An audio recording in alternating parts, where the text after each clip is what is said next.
Mga kapatid, Cheryl Cosing po, kumusta kayo? Kumusta po ang panahon sa inyong lugar?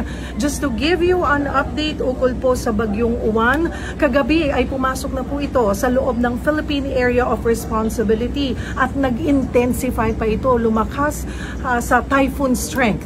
Sa kasalukuyan po, itinaas na ng Pag-asa ang signal number 2 sa Catanduanes at sa Northern Samar. Samantalang signal number 1 naman sa buong Luzon at maging sa malaking bahagi po ng Visayas. Ngayong gabi ng Sabado ay inaasahang lalo pang lalakas ang bagyong Uwan at aabot sa super typhoon strength.